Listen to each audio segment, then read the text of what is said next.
setting new standards in podcast excellence. You have joined the WBT, fully focused on business and taxes. Here is your host, Michael Lodge. And welcome to the WBT. This is Michael Lodge. I'm glad that you joined me. You know, every week I have to come out and I have to talk about what Congress isn't doing. I wish I could come out and talk to you about what they are doing.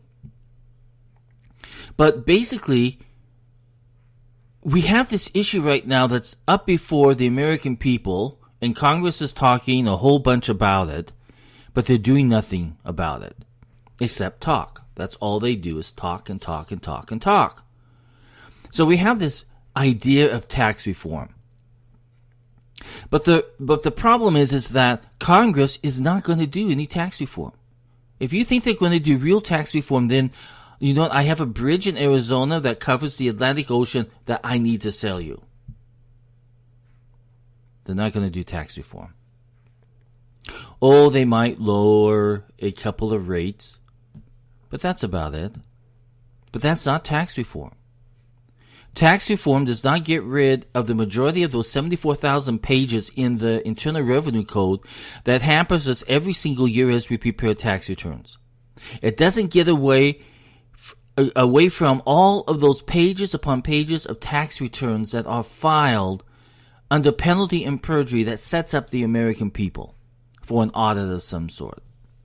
So we have three types of Congress people and Senate people working, or kind of working. We have those people who truly, truly hate the president. And we're talking about Senator McCain, McCloskey, Collins, sometimes Graham. We have all of those types of senators that are sitting there who will not pass anything that Trump wants done. A good example is ACA. McCain, McCloskey, Collins, 2 times said no. However, they said yes to all of the other ACA reform bills that went to Obama to sign. But they cannot get one single bill to the president because they hate so much the president. It's all about hate. So we have a hateful members of Congress. Then we have those individuals who are totally tied to special interest groups and are receiving billions of dollars in campaign contributions. If you take a look at it right now, a whole bunch of comments are coming out by all of these groups. The mortgage interest groups, the business groups, every type of group that has ties to a U.S. congressman and provides a lot of money to their campaigns. Now, and honestly, if we do not get rid of these deductions, you and I are going to be subject to audits for the rest of our lives. The IRS scares the majority of the American people. And it's because of their aggressive tones and their aggressive methods in collecting information on you. So if you file for mortgage interest, they can audit you on that. If you file for business expenses, they can audit you on that. If you file for charitable deductions, they can audit you on that. Those are the simplest ways for the IRS to get more money into the Treasury is by auditing you, because a lot of times the IRS knows that you're not going to respond in the correct way. So they send out these letters to everybody, and a lot of people just pay it, and they don't even question it. Excuse me. So we have those types of individuals that are sitting there in the Congress who are so tied to the money of lobbyists that it will disintegrate any type of tax reform that really needs to be done. Then we have the offshoots. We've got, as example, in the GOP, we have offshoots. We've got about 3 offshoots of people who think a certain way and they will only vote for their way. So we have these types. We have hate, we have lobbyist groups, and we have factions within parties that stop things from being done. No one in the Congress cannot think independently for their constituents because they are clouded either by hate or by lobbyists or by a fraction within their party. One thing that you have to say about the Democrats is that when they unite, they really unite. There are no fractions within. Very little. And they push things through. And they cause a lot of problems too. But on the GOP side, they have been corrupted so that nothing can get done on tax reform. And the American people basically just sit here watching what's happening and feel like as though that they can do nothing about it. People come to their neighborhoods and they will campaign and they will make you all the promises of repealing ACA and getting tax reform done and doing all this for immigration. But when they get down to the nuts and bolts, they do nothing. Can you imagine being a president and your party made the same promises as what you made to the American people, and then when it's time to do their job, they do nothing? It's not the president's fault. The president has given them the mandate of what needs to be done per the American people. But Congress, the corruptness of the organization, will fail us once again when it comes time to doing tax reform.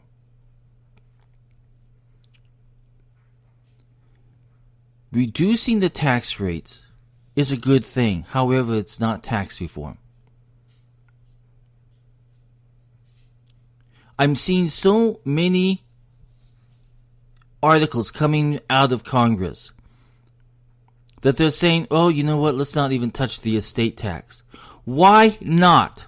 That was a promise that was made by you guys in Congress of the GOP side. And now you're saying, oh, let's not touch it? We have a problem in the United States Congress where they are not listening to what the American people are saying. So what do we do about it? Well, for one thing, we had better start electing better people. I think it's time that we don't elect people that have been in elective office before in the state level or some other place. They've already been corrupted. I think it's time that we start to elect ordinary citizens to start representing us and start listening to what the voice of America is all about. The problem is once they get to Congress, they get corrupted. Now, if they can stay uncorrupted, then we can get some things done. But right now, we cannot get anything done.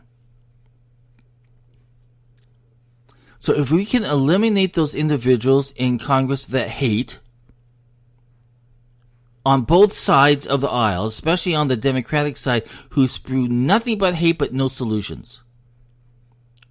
Every time somebody comes out with a plan on the GOP side, the Democrats automatically stand up and start putting it down and hating it. They will not go to the middle aisle and say, let's work out a deal. They will not go to the working man's table and say, okay, let's sit down and hammer this out. No, instead what do? They go right to the microphones, to the press, and start slamming whatever's being presented. No new ideas, just hate. This hate process has got to stop because it is stopping America from moving forward. So I'm telling you right now, tax reform, real tax reform, will not happen under this Congress. It's too corrupted and too filled with hate. And when you get that much hate, nothing can get done. And what happens? Then it fuels hate on the outside. And then you've got everybody fighting on the outside because of these hate lines and these hate spin lines that come out of both sides.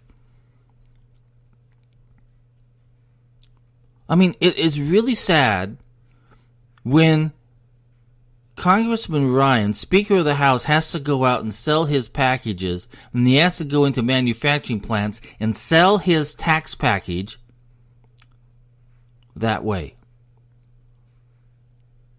If it is a good plan, it should sell itself to the American people. But the problem is that there is in the media, I don't think I've seen one single good article on tax reform. It's all negative. If you look at Business Insider, which is an online business publication or whatever you want to call it, every single day there is a negative article that comes out of that organization. And it's coming from people who don't even understand the tax code. Not from people who have worked in the tax industry for years, who have worked for their clients. But no, it comes from people who have political agendas and write these blogs. That's what Business Insider basically is. That's what the Huffington Post basically is a blog site. All of those individuals are bloggers with their own personal political agenda. They're not reporting. If you think you're getting reporting out of those types of blog sites, you're not. You're getting political agendas that they want to push. It's not reporting. They're not taking the tax bill and actually looking at it line by line and seeing what's in there. And it truly amazes me because, excuse me, but if you look at bills that go through the Congress, and I'll give you a very good example on this. Congress passed a transportation bill. And it was a good transportation bill. However, within the transportation bill were hidden tax laws. And one of the tax laws was that if you have a bank account in a foreign country that is $10,000 or more during the course of the year, even if you owned it, or even if you were a signer, let's say you had a mom that lived in some foreign country, and you had $10,000 or more, but you were the signer on that account, you have to report that not just on your IRS tax form, but you literally have to report it to the Treasury Department, and you have to go online and report it. Now, if the transportation bill went by itself and just passed, it would be good. But instead, what they do is they hide these little tiny bills that affect each and every single one of you, and you never know about it until it hits you, until you get into trouble. Then you know about it. Excuse me. So we have this problem of a Congress that hides things from the American people so that you don't know what is in a lot of these bills that go through Congress, because people sneak in things. Let me attach it to your bill. Let me attach it in there. And I'm telling you right now, a lot of these Congress people do not read these bills, so they do not know what they're talking about. I saw no public discussion on that tax bill on foreign bank accounts. None. I saw nothing. So they put it in there, they hid it in there, and it went on through, and the American people didn't know about it. Until the IRS announced that, hey, you now have to start reporting that, not only on your tax return, but also online to the Treasury Department. So you see how I am so frustrated, because we can't get real good tax reform done because we've got too much corruption hitting the tax code. We've got lobbyists, we've got hate groups, we've got all these people who are out there trying to stop a good thing from happening. Honestly, if we were to reduce